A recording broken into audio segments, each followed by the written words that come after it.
Digital Marketing Radio episode 231.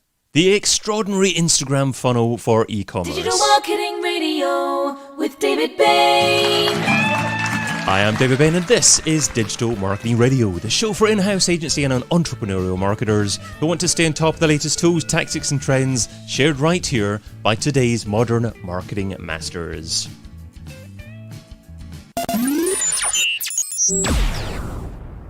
Have you been on Instagram for a while, but you're not taking it seriously? Maybe you haven't posted for a while, you haven't interacted for a while, and you haven't even checked your direct messages. If that sounds like you, and you own an e-commerce business, you could be making a big mistake.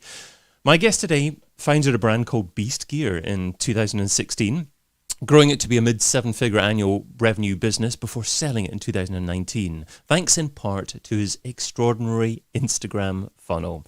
Welcome to the ex-owner of Beast Gear, Ben Leonard. Hi, David. Thanks for having me.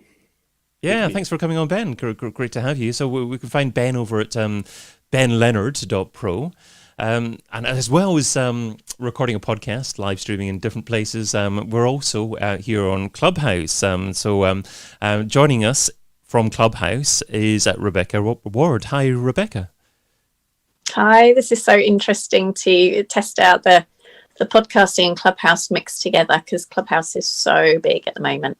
It is. It's brilliant. It's such an evolving platform, a growing platform, and it's people are so passionate about it. People are on there for hours. So it's great to be able to incorporate Clubhouse and hopefully a lot of interaction from Clubhouse directly on this live stream where we're streaming in different places. So you can find Rebecca over at thinksocialbesocial.com. So I'm going to have a bit of conversation with Ben first, get Rebecca's thoughts on what Ben's sharing, and I'm sure her general thoughts on Instagram as well. So Ben, let's start with you. Would you say that the number of Instagram followers is important, and if not, why not? It's relatively important, but what's more important is how engaged your followers are. So having a small audience is fine, provided that audience is engaged and interested in what you're doing because you're putting out content that speaks to them and is important to them. Hopefully, over time, that small engaged following will become a much larger engaged following. There's no doubt, I guess, that having a large following is helpful because suppose you've got an Instagram account for your brand, somebody comes to look at your brand and you don't have very many followers, that can be a little bit of a turnoff. But provided the content is engaging and compelling and helpful, people will catch on, begin to follow you, and soon that small engaged following will become bigger, and it snowballs from there. Okay, so you use that word compelling. So how do you make your Instagram profile compelling, or your initial posts compelling to encourage more people, I guess, to follow you? So to a certain degree, what are the more important aspects of the first impression that people get from your brand on Instagram? So in my opinion, your Instagram feed needs to be a reflection of your brand, and your brand needs to be a reflection of your customer. So people care about themselves. Even the nicest people in the world care about themselves very deeply in terms of, we're all a little bit almost selfish, and brands need to be a reflection of the customers that they serve. So when we're building our brand avatar, we need to make sure that our Instagram feed aligns with that. So somebody comes on, suppose you've got an arts and crafts brand. Somebody coming onto your Instagram feed needs to see something that's a reflection of them and their interests. It's no use just showing off all the best arts and crafts creations in the world, because that doesn't speak to the customer and they can't see themselves in that. You want to show sort of real, organic, often user-generated content that people can relate to. Okay, so that's the brand. But Sure. What about posts? What kind of posts have been working best for you? Often user-generated content, which you can then brand up to either a high degree or very subtly brand it up, or sometimes just repost the user-generated content in its original form. What I like to do is take user-generated content, apply some sort of branded aspects to it, like our brand logo, for instance, and make it look a little bit more like something we created, but of course tagging the customer in that and giving them credit for it. And it demonstrates social proof. It's showing other people on your Instagram feed, here's another ordinary person like you, doing the hobbies that you do, buying the products that you're interested in, and they're on our feed. I love the fact that you led with user-generated content there, because I was checking out the Beast Gear Instagram. It's not a channel, is it? It's a profile. What's the correct phraseology for that? Profile or feed or a channel, anything like that. Okay, great. Okay, so there's no number one word for that, because obviously you have different words for different social networks. I went a blank there on what the Instagram thing is called. But I had a look at your channel this morning, and obviously quite a few posts are user-generated content, and that encourages a lot of interaction to begin with, because obviously the initial person that's being featured that sent you the content wants their friends to know that they've been featured on a brand that they're particularly passionate about. So it's a great way of initiating that interaction on there. So how do you actually get someone to send you content to begin with? Well, so many people are on social media now anyway, and in particular Instagram is obviously an enormous social media channel. And the whole purpose of social media, and indeed Instagram, is to post pictures of ourselves and to be a little bit vain and to attract attention. So in many ways, you don't really have to do very much at all to get people to post, because they just will. Of course, you need to have a brand that is quite, say, Instagrammable. And in many ways, I was quite fortunate in that I started a fitness brand, and it is very popular among fitness fans to post pictures of themselves in the gym, or pictures of themselves achieving something. So perhaps achieving a personal best in a very heavy weightlifting exercise, for instance, and post a video or a picture of themselves doing that exercise using your, in my case, Beast Gear equipment. But equally, people who are fans of cooking might show themselves with their favorite, very expensive, flashy Japanese knives, or somebody might have the latest new crochet gizmo, and they'll post that. But of course, you can incentivize customers to post. So one thing that I used to do was I would, in the product insert flyer, which would come with the products that I sold, I would mention that if you post a picture of yourself with our product, we'll enter you into a monthly draw to win a prize. So you can add an incentive to get people on there. Great stuff. Okay, let's move on to messaging and how you actually use messaging in Instagram, because I know you're a real advocate for using messaging a lot in Instagram. So why do you encourage people to do that? And also, the second part of that question, do you manage Instagram chat inside Instagram, or the Facebook Business Suite, or maybe a third-party service? Mm-hmm. Yep. So I'm a big fan of messaging on Instagram. And the reason is that people buy from people, not brands. And until you're Nike or Tesla, people buy from people.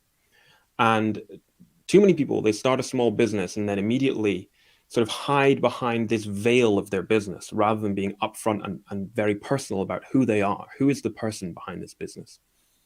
And what I found when I first started doing this on Instagram was that people responded very well to being spoken to directly by the brand owner, or at least a representative from the brand. So somebody, would post a picture of themselves with one of my products. Let's say it was a weightlifting belt, and I would like the post, comment on it. But then I started to message people as well, and I found that when I was messaging people and having a real, engaged, organic, and true conversation with them, they responded very well, and they were very happy to reciprocate the attention I was giving them by perhaps leaving me a nice review for my product or my brand. People like to get to know your brand. You need to get people to know and like and trust you. And a great way to do that is to show interest in them and their life. So suppose somebody had posted themselves with one of my weightlifting belts. I might click on their post and then click on their profile and take 30 seconds to a minute to scan their profile and learn a little bit of information about them. Then send them a message showing empathy and interest in them and their life and the content in that post. And that then an organic conversation from there will spiral. And these are the kind of people that then become evangelical fans of your brand. They'll leave a great review for you. If you ask them to, you might not then even need to ask them to. You could offer them a deal inside of that private message to get them back on your website to buy from you again. it just works when you show interest in people at that level. Hans is saying in the chat, fitness is easier. I'm a plumber. How do you push being a plumber on Instagram? Yeah. I think the answer there is to do a few things. One is to be a little bit different. So make your Instagram feed stand out. You don't need to just post pictures of, plumbing tools or yourself, mending radiators or something. But people buy products and services when they have a problem to be solved, and you just need to demonstrate that you have the pain, you have the medicine for the customer or potential customer's pain. So if you can demonstrate that in a way on Instagram that gets your customer to know you and like you and trust you, then when they have that experience, that pain or problem again, their boiler is broken, they'll come back to you. Obviously, the first place people look for a plumber isn't necessarily Instagram, but if you can start generating, it's a little bit of a different thing here. I'm more talking about talking to my customers on Instagram for a physical product. For a service like plumbing, you're probably going to need to try and generate some interest through some viral content. And then when people have that pain or problem, they'll remember that you have the solution for it when the time comes. I love one tip that you shared with me beforehand was that you use a product insert to drive customers to Instagram. Yes. So I was thinking it might have been the other way around, where you actually got customers on Instagram and actually drove them towards your physical product. But is it the other way around? Do you actually get customers from elsewhere and then make them aware of your Instagram channel after that? Yeah, it's both. So it's a two-way relationship. So for instance, my brand, we generated most of our sales on Amazon, and so many physical products sales are now on Amazon. And in my opinion, every brand should have an Amazon presence, even if they would prefer the majority of their sales to go through their own website, purely because everyone is shopping there, and that's where all the eyeballs are. So what we'd do is we'd acquire customers on Amazon. They'd receive our product, and then through the follow-up email, and also through with a PDF attachment with an instruction guide, and then also with the product user guide or the product insert that would come with the product, we would encourage them to go to our Instagram. From there, we've encouraged them to go to our Instagram. They bought a fitness product. They're quite likely to post themselves on social media with it. And this is where we come in. We message everyone who follows us, comment on their post, message them when they post, engage them in a conversation, showing interest and empathy about their life, and coming from the position of being an authority on the topic, whether it's fitness or knitting or motorbikes or whatever.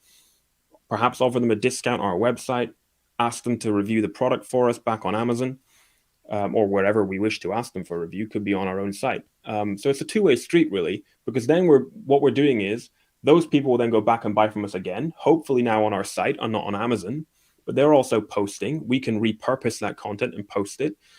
The content we post encourages other people who haven't bought from us yet to now go and buy from us. So it's a flywheel effect. Got you. Anton's saying in the chat, how good is Instagram for local business? Does Instagram maybe benefit more of a national or international brand that can attract followers from all over the place?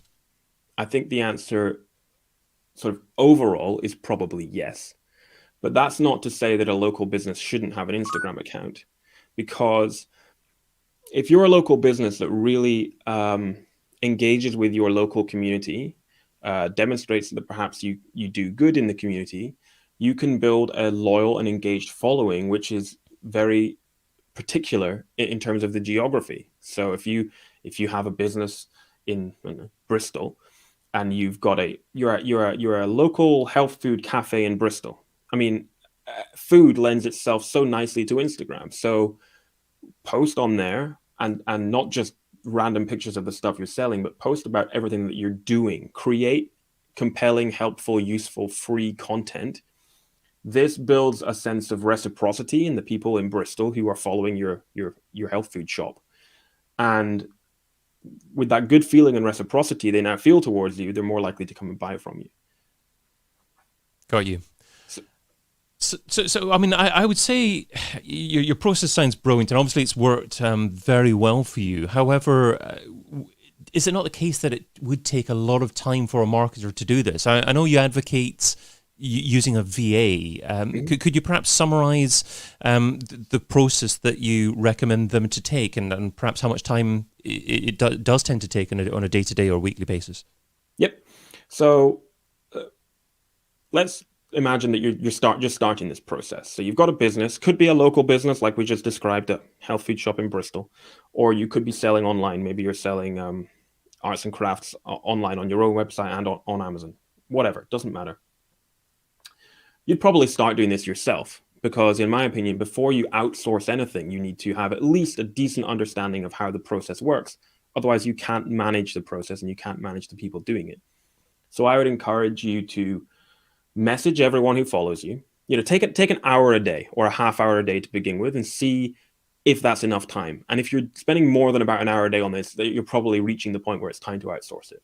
So message everyone who follows you, comment on everyone who posts, message them as well as commenting, and engage them in a real conversation about them. So suppose, let's go back to the beast gear example. If somebody followed me, I might say, hey, thanks for following. I hope you're well. Great pictures of your training session the other day. Looked like a tough workout.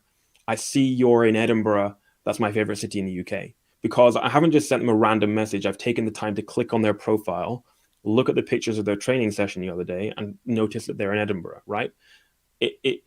Otherwise, it just feels false. That doesn't wash. It has to be genuine and real. Perhaps somebody posted a picture of themselves with your product. So you might say, hey, Dave, thanks for tagging us in your photo. Great action shot of you with your weightlifting belt. That looked really heavy. How many reps did you manage? Winky face. And then take it from there and have a real conversation. Over time, after doing this for a little while, you'll be able to build out some general templates of the type of thing to say and build out a standard operating procedure and train somebody to do this. And that could be somebody who's your employee locally, or it could be a freelancer who may also be relatively local, or they could be, on the other side of the world. Great. Okay. I mentioned earlier that we've got Rebecca Ward listening in on Clubhouse, patiently in the background there. Rebecca, what are your thoughts on this?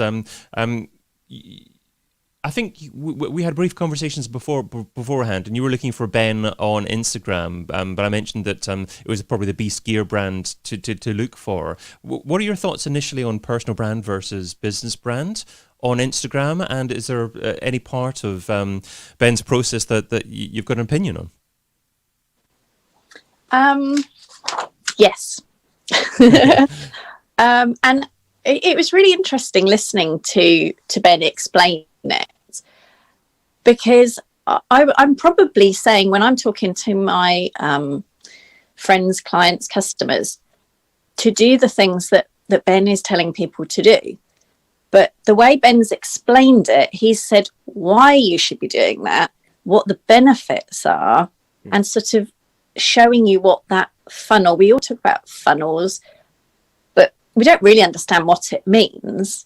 But I think the way Ben's explained it, you can then see the process. If I do that, that is going to happen.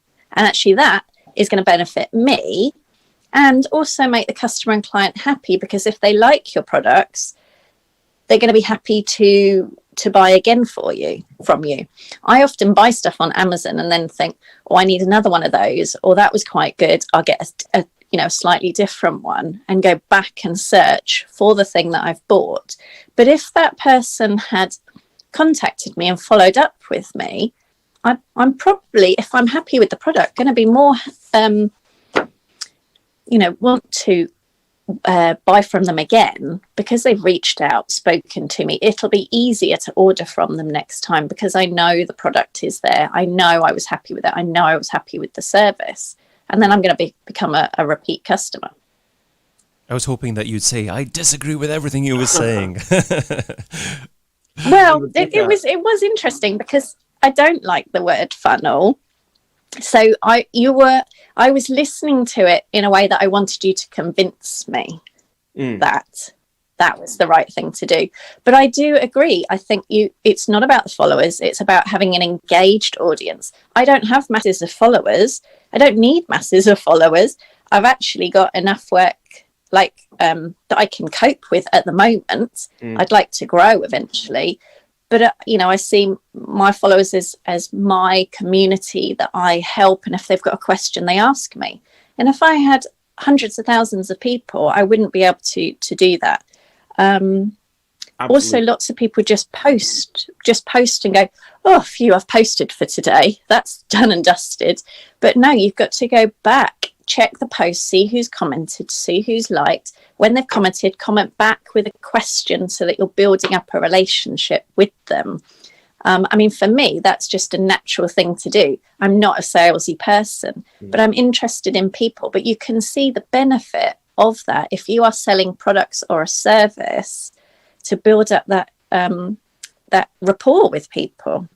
Yep, love it. You hit the nail on the head when you said that you'd built your own group of people. You've developed your tribe, and your tribe, because of the way you have built a relationship with them, they feel reciprocity towards you. They have good feeling and goodwill for you, and are therefore more likely to buy your product or service in the future than just search and buy something else. Exactly. And that's the reason I'm here today, because David said, need somebody who knows Instagram, and my name was brought forward. I didn't have to pitch to David. I didn't have to put out an ad. It's just that people know me for social media, and particularly Instagram at the moment. And that's how that sort of reputation, Ian's seen me, he's spoken to me before. He knows he can trust me. Well, one other thought about Instagram actually is that over the last week or so, since I've been broadcasting on Clubhouse, obviously Clubhouse offer you the ability to be able to link to your Twitter profile and your Instagram handle. And from there, people can find out more about you or DM you. And I've received a few direct messages on Instagram from people on Clubhouse because they've discovered me on Clubhouse. And that's really just opened me up into actually realizing direct messages are the hidden piece of gold that Instagram offers. And it's a wonderful way to let people who don't know you to have a conversation with you directly. Is that something you'd agree with, Rebecca? Yes, definitely. Absolutely. And I think a lot of people do misuse that, that, you connect with them and immediately they've sent you some sort of pitch, or, they send me a message. They haven't really read what I've done properly. This tends to happen a lot on LinkedIn, and they say, want to grow your followers or your sales or whatever like that, or do you want help with social media? And I'm like, you haven't even read my profile and you're pitching to me.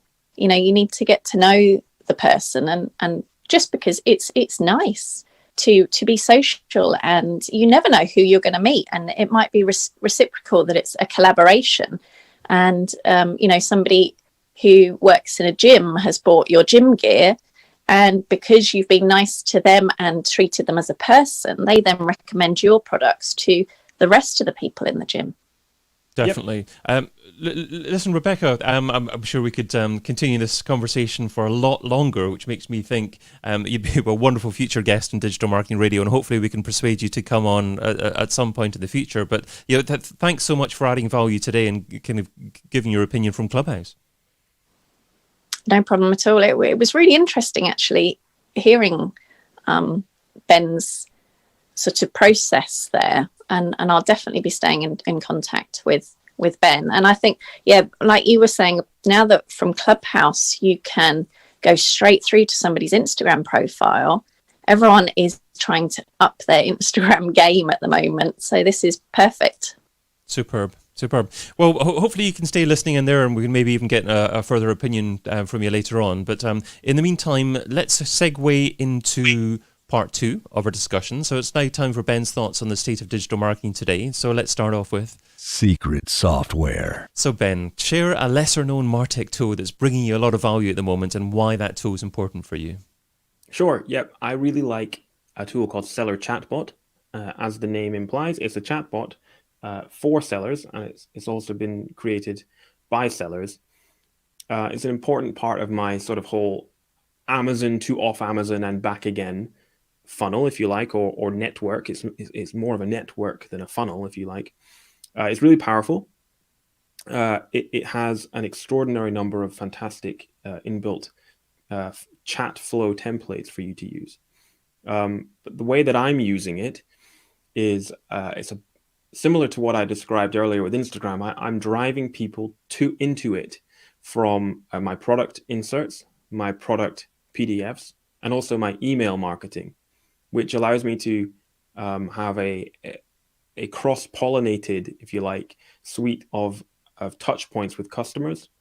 So, for instance, I will have a flyer with a product which will say, get your user guide here and go to this URL. And you go to the URL. And the URL lands you directly into the chatbot. And then quite a few things kind of magically happen. I've tagged that URL. So somebody coming into the chatbot, I know which product they bought, and I therefore know what categories they're interested in. So I can then market to them inside of my chatbot only to market specific products which would be appropriate for that person. So if somebody's bought a boxing product from me, I've tagged them as liking boxing, and I'll cross-sell them other boxing products. I won't try to sell powerlifting equipment to them. At the same time, I deliver on my promise, and I give them the user guide there and then right in the chat, and also deliver them a demonstration video. That chat now gives them a touch point to instantly on their phone ask questions and get customer service. And I can now broadcast message to them, offer them deals. I'll offer them a deal straight away there and then in that original flow to drive them back to my site, because the time somebody is most likely to buy from you is when they've just bought from you. So from that point of view, it's incredibly powerful. I'll also populate chat from email. So email marketing is really important, and I use it to drive sort of about 30% of website revenue. And I'll cross-pollinate the flow there. So I have a classic email, and it's one of my welcome series emails. It asks people if they would like to join a secret deals chat, and they open the email, they click the button, and they land in the chatbot. And I immediately offer them a deal, and they're now subscribed to my chatbot, and I can market to them in the future. So that's Seller Chatbot. And it does a whole bunch of other stuff. You can use it to help launch and rank Amazon products. You can integrate it with a Facebook ad to drive somebody into a flow to get them to search for your product on Amazon and then buy it at a discount, which will help you rank for the keywords that you asked them to search for. Powerful stuff. Yeah, I love the strategy overview as well as the software recommendation. So thanks for sharing that there. But let's move on to something that you aren't using actually from something that you currently use. Next on the list. So what's one marketing activity or tool that you haven't tried yet but you want to test soon?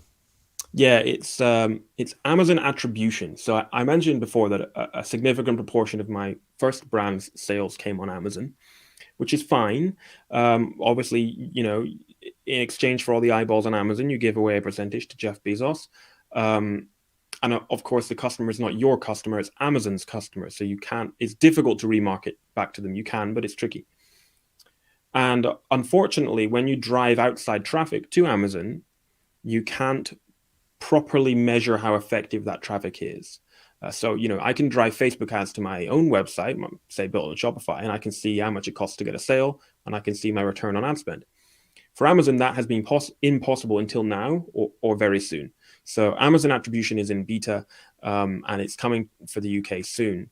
And this will allow us to, as e-commerce business owners and marketers, to measure the success or lack of success of driving traffic from external sources, like whether it's Facebook or YouTube or Instagram or whatever, to our Amazon listings. And I think Amazon is very smart to bring this in because, sometimes I know I'm one of these people. People have been hesitant to drive traffic to Amazon because they simply can't understand or they can't measure how helpful it is. So they want to drive it back to their own site.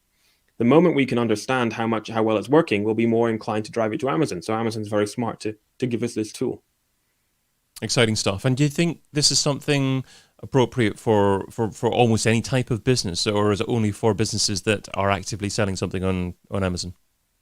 I think it's only for business. It's the Amazon attribution model. So it's for people driving traffic to products on Amazon. However, that's not to say you need to be selling on Amazon. Plenty of people use the Amazon affiliate scheme to drive traffic to Amazon, and if the attribution model will help them to see how effective, how well it's working, then that's no bad thing either. Yeah, I guess that's what I was thinking about because I've used the Amazon affiliate program like many people in the past, and that doesn't necessarily have to be your sole source of income, and it could perhaps be an interesting way of gathering extra data on your target audience. Yeah, so I've been thinking about how I might use it because I like to drive traffic to my own site because then I own the customer and I can remarket to them and benefit from the customer lifetime value. Um, so having Amazon attribution is going to be like a football manager with too many good strikers. You've got a bit of a headache. So possibly, I'm thinking about what I'll do when this is fully available is run ads to my site, retarget those who don't buy, and drive them back to my page on Amazon because typically Amazon has a higher conversion rate because they've got all that trust with the customer. Everybody knows it's basically going to arrive. So many people have Prime. Even if you don't have Prime, it's going to arrive pretty quickly. So I think that might be at least something that I'll test first off. Interesting. And you can drive them back to Amazon using your affiliate link as well. So if they don't buy your own product, then you can perhaps make revenue. Yeah. Yes. Although the affiliate program is tricky. You can easily I've been banned from Amazon's affiliate program and I don't even understand why. It's a funny one. Amazon's affiliate program has some complex rules. So if you join up saying that you're going to post links on your blog and then you email your email list with the link, this is what I did. You can get banned because Amazon knows that the traffic came from an email and not from your blog. It's a funny one. It is funny. Okay. Well, let's move on to The this or that round. So this is the quick response round. 10 quick questions, just 2 rules here. Try not to think about the answer too much, and you're only allowed to use the word both on one occasion, so use it wisely. Are you ready? Yeah. TikTok or Twitter? Twitter. Facebook or LinkedIn? Facebook. YouTube or podcast? Podcast. Traffic or leads? Traffic. Paid search or SEO? SEO. Ads or influencers? Influencers. Google ads or Facebook ads? Facebook ads. Email or chat? Email. Martech stack or all-in-one platform? Stack. And one-to-one or scale? Scale. I thought you'd leave your both for that one there as well. I was also maybe a little bit surprised that you chose email over chat, given that we already talked about chat software. Is email still more important? Email's still number one. Email's still the most powerful and profitable, in my opinion, marketing tool for whether in e-commerce, whether you're selling physical products or services. I remember when chatbot came out and everybody said email's dead or it's dying. Well, that isn't the case. That's proved not to be the case. And in fact, as chat becomes more regulated, it will become more difficult. There was a gold rush and now it's getting more regulated. And email, the open rates are lower, but I think that the goodwill and the trust that you build with your customers and the overall conversion rate over time makes it more beneficial. Everybody checks their emails. Okay, so now it's time for the $10,000 question. If I were to give you $10,000 and you had to spend it over the next few days on a single thing to grow your business, what would you spend it on and how would you measure success? Okay. For my personal brand and my e-commerce brokerage, I would use it to get on. Some of the huge podcasts out there charge fees of thousands of dollars to get onto. You saying I'm not a huge podcast? No, Digital Marketing Radio is the biggest and best podcast in the entire universe, but there are podcasts out there that charge enormous sums of money for appearances.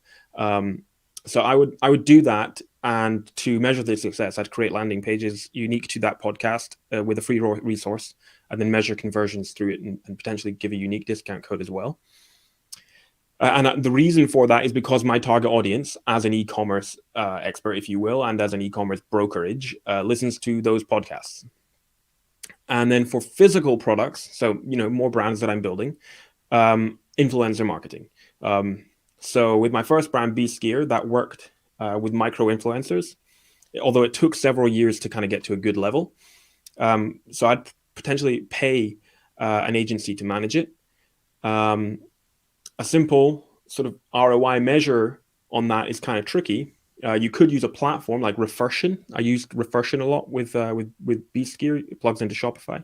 to track your conversions and then pay a commission. And that would probably be a good part of it. But otherwise, I might just need to consider like a sort of, taking that 10K and making a ring-fenced budget for simply saying, I'm going to give up this 10K to just get eyeballs on the brand.